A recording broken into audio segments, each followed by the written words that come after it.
You break this guy this time, next time he's going to revenge. He's going to take his revenge from you. And if he's promoted before you, you'll be in trouble. Hello friends, welcome to another PMtalk, and today we're going to talk about a very important subject, which is how to deal with difficult people. Very good first impression. Long hours of job search. Choose your assistants wisely. Employability strategy. Give them hope. Take a break. Why is this subject important? Why do we have to speak about it and discuss it together? For two reasons. The first reason is professional. Because if you don't know how to deal with difficult people, you can easily miss easy milestones and objectives just because of one person's opinion. Someone with authority along the way, blocking your way without any logic or reason. So you need to understand and master the skill of dealing with difficult people. The second reason is moral, because getting into a discussion with a difficult person often results in affecting emotions.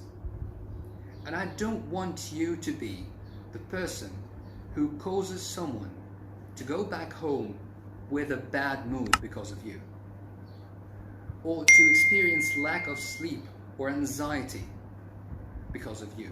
Don't be that person. So I want you to know how to deal with difficult people without breaking their hearts. Being strong when dealing with difficult people is not the solution. And I know a lot of leaders now are thinking about that. Well, it's easy. If someone stands in my way without logic, without reason, I'm going to break him. This is not right. You break this guy this time, next time he's going to revenge. He's going to take his revenge from you. And if he's promoted before you, you'll be in trouble. So don't do that. Always try to solve your problems with a long-term objective in mind. Number one is to dig inside yourself. Tip number one is not about the difficult person. It's about you.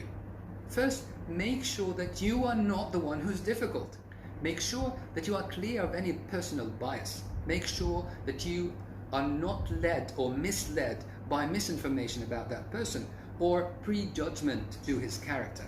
So make sure you're clear, mind and heart, from any personal bias or prejudgment. Tip number two, make sure that you are not pushing this person too hard, that his back is at the wall and he has nothing to do but defend himself fiercely.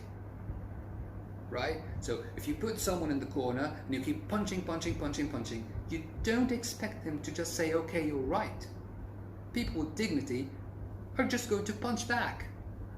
Right? So make sure that you leave space to that person to go back to his reason and come back with a different perspective. Show respect, be respectful, and be a really active listener.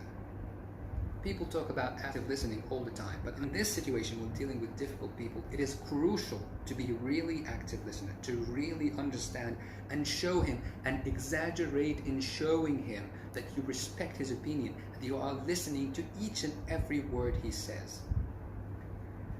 A difficult person usually has a lot of energy inside him that needs to get it out. So help him get it out. Let him finish his idea to the end. And when he's now satisfied and everything is fine and he has just posed, now you start talking. When the energy of that difficult person is released, he will be able to receive new information from you. Alright? So tip number three, show respect, be respectful, and be a really active listener. Tip number four is the core of how to deal with difficult people. Find out what is in it for him. I'm talking about the personal and emotional side. Why is he grabbing tight to his idea like that? Is it something personal? Is it a bad history that you can show him it's not related to the situation you have now? Find out what is in it for him to leave his idea and follow yours. And here's tip number five. Use the assistance of others. People who understand him better, know his styles better. Use them to convince him. Sometimes people who are not really very professional would accept ideas from people and reject the same idea from another person, which is not really professional. But not all people are at the same level of proficiency, and you are a leader. You need things done, so use others to convince him. And tip number 6, document the agreement. Do your due diligence. Don't just be happy that you won the discussion and that you have convinced this person who has never been convinced before, and the next day you come and find out that he has just forgotten all of the discussions and the agreements that you did before. So document the agreement and make sure that he really understands the agreement, right? And this is the bonus tip. After the discussion, after you have agreed, after you have documented, go back to this person in a one-to-one friendly discussion and make sure that he really buys in the idea. This friendly contact will do 2 very important things. It will sustain the agreement that you just made, and it will open a friendly front for you in future discussions and future arguments or disputes with you. You are now converting an enemy into a friend. And this is the most important objective of dealing with difficult people, is to know how to convert this relationship from dispute and conflict to partnership and friendship. Thank you very much for watching.